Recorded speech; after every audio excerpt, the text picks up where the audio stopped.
As a young child, I would be carrying with me a number of pens. In fact, they used to call me Mr. Pen. Such a pen was quite useful in taking notes in class. It would have a number of colors. I usually also had the one with a pencil attached and an eraser. I'd also be carrying something like a fountain pen that is something to my liking. I'm a big fan of Parker pens. And as you'd expect for someone that also liked the color and would have been called Mr. Pen, I would be carrying with me a notebook that I would draw stuff in, and another notebook that would have checklists. So those are in addition to you know my textbooks and things of that sort. That would be a backpack that's quite heavy. I did use backpacks and briefcases as just the other nerd would, um, even in primary school level. And I'd have some arguments with my mother about how many books and notebooks I'd be carrying around.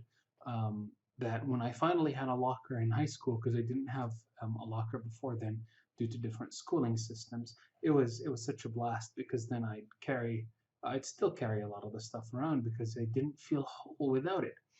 The thing that was happening, and the fact that I had created and named characters that were horribly drawn, and whenever I'd be um, not so stimulated in class, I'd draw them, and then when something needed memorizing, I'd also be drawing a sketch and just trying to allocate a certain memory or a thing that was explained in the lecture to that part of my drawing.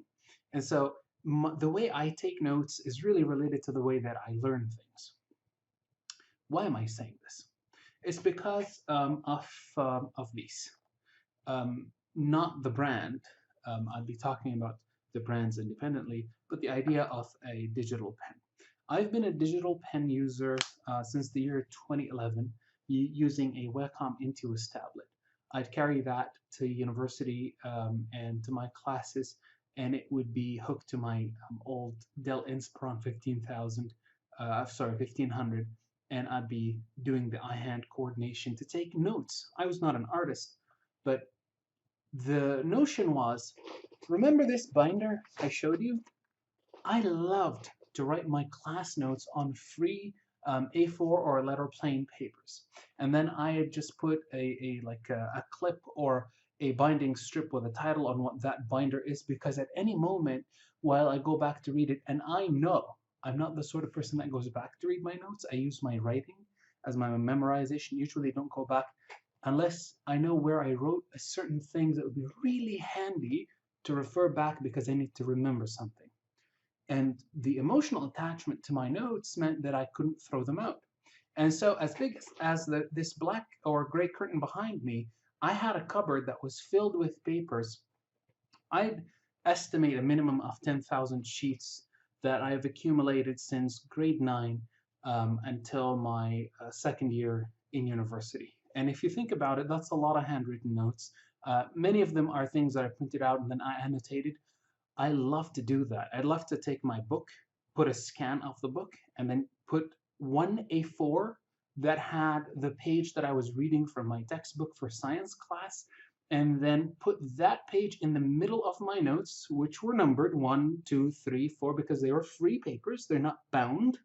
And then I'd put that as 2.5 or 2.1, whatever.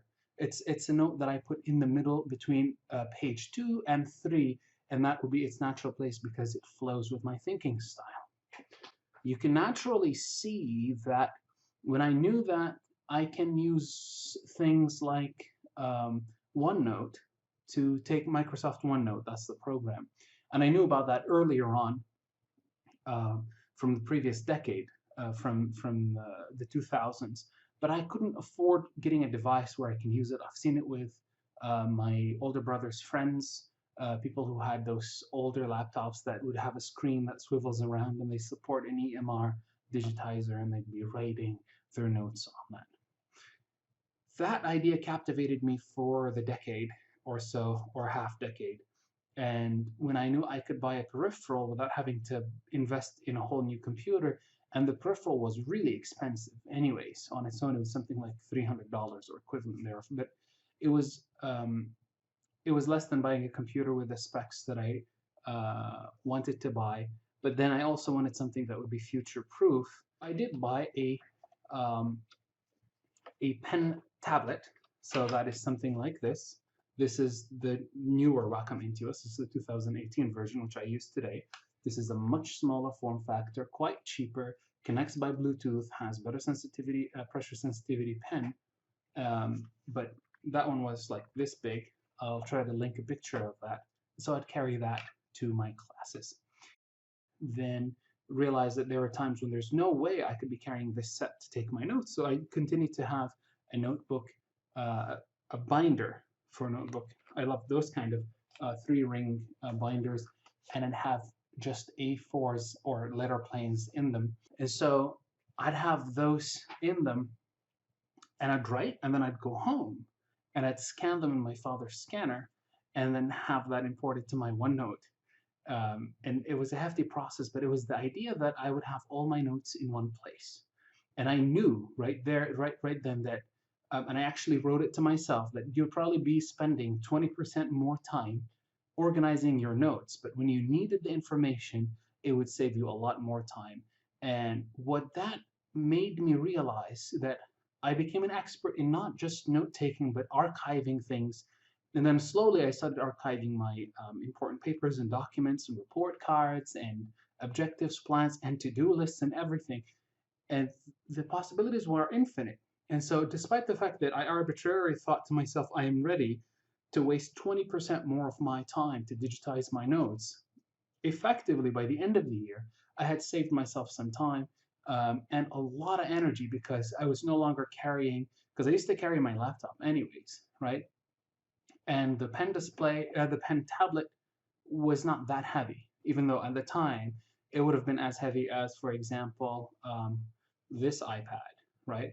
Which is this is a first gen iPad Air, and this is quite heavy. If there's some heft to it. It doesn't really add that much if you're carrying a backpack filled with books and notebooks and carrying a notebook that ran a laptop that ran a Pentium 4 at the time. So those laptops were also much heavier than today's Ultrabooks, and integrated with the way that I have my own shorthand system, how I draw certain characters, and how I love to make diagrams and have a color code for everything that is not as intuitive as other people would say or would do. But I had a code for each color and what it meant, and what when I needed to go back and refer to something, and when I needed to look up a word or that investment happened in really started, the idea started to be very clear to me in grade 12. I was able to make the investment in second year university, and then I was spending a lot less energy by the third year of my university studies, because now I have a system where I can just refer to everything, and I can search for my handwriting as well, which was a feature that many people didn't know existed. So this is the background.